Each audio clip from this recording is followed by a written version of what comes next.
evening, everybody. This is Julian Mukherjee, a reporter for Offside Magazine, and I'm sitting here with Mr. Adam Person, who's the marketing manager for UEFA. You have a pretty interesting background. Do you want to tell us a little bit about it? Yeah, so I've been working as a marketing manager for UEFA now for about 3 years. I'm originally from Sweden, and that's also where I got my master degree in marketing communication. I started out working for the Swedish football team called Malmö FF as a PR consultant. After about 1 year, I moved into the marketing department where I became the manager. After 3 years in Malmö, I moved to Stockholm to work with the Swedish Football Association as the marketing manager. I worked there for about 4 years before UEFA called, and then it was nothing to hesitate about. Yeah, so working as a marketing manager for UEFA, how does it compare with your former positions? First of all, I would like to say that UEFA is one of the greatest and biggest organizations in the world, and of course I'm honored to work for them. The biggest difference I consider the size of the organization itself and also the money involved. I mean, in recent years, the Champions League finals have been viewed by over 200 million people around the world, which is bigger than the Super Bowl. Of course, this attracts a lot of attention and also marketing value for other companies. It makes my job more complicated and easier in the same time. However, I consider it very inspiring, even though in the same time it puts a lot of pressure on me and I have to take a lot of important decisions, etc. Very interesting. I would say that the Champions League, UEFA's Champions League, is probably one of the strongest brands in the world. Can you tell us a little bit about how that brand was built? I mean, Rome was not built in a day, and it started up in 1992, so I was not a part of the organization at that point, and probably other people can answer the question better to that, and it would take a long time. I can answer it later, but what I can answer today is how strong the brand is and why it's so strong. First of all, I would say that you should focus on the product itself. Everybody knows around the world that this is a tournament with all the best teams and the best players are facing each other, which of course creates an excitement around the tournament. And furthermore, we have a very strong logo recognized around the world, and of course the classic Champions League anthem.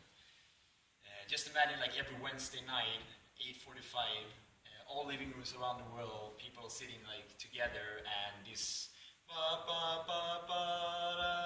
and yeah, you know it's time for Champions League. And the next day, the kids is running out, they're trying to be Messi or Ronaldo, and the song and the anthem is still echoing in their head. So we're trying to really create a great brand image.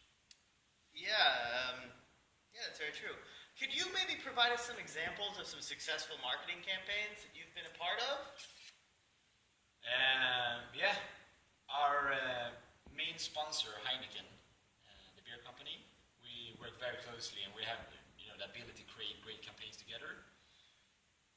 A recent campaign they created was the Champion of the Match.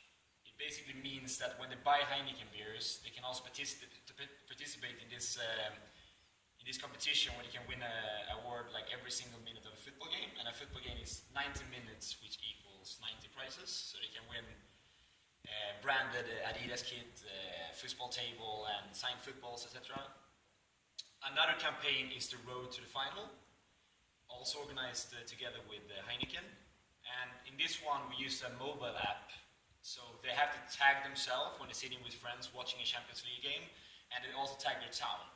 And every time they do this, the town receives 1 point, and if they have the most point at the end of the competition, Heineken will come to the town and organize a big event to show the final together with all the football fans. That's pretty cool. That sounds very, very interesting. Now, on a more serious note, racism. I mean, it's a major problem in modern day football. What are some of the things that UEFA is doing to sort of prevent these types of racist events occurring? Yeah, first of all, racism itself is not, the football itself is not racist, but it's part of society so it's not all people going to football games. However, of course, UEFA is taking this question really seriously, and we punish teams if they like, the teams or the supporters. Sometimes they have to like reduce audience at the games, and sometimes they even get kicked out of typical UEFA tournaments,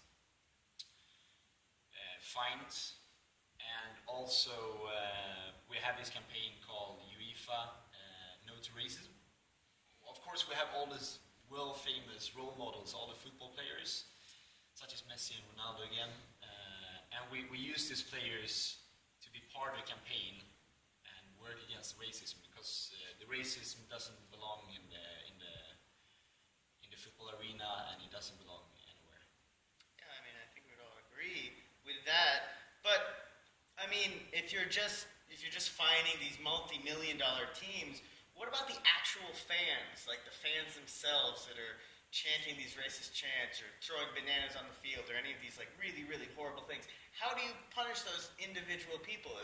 How would you do that?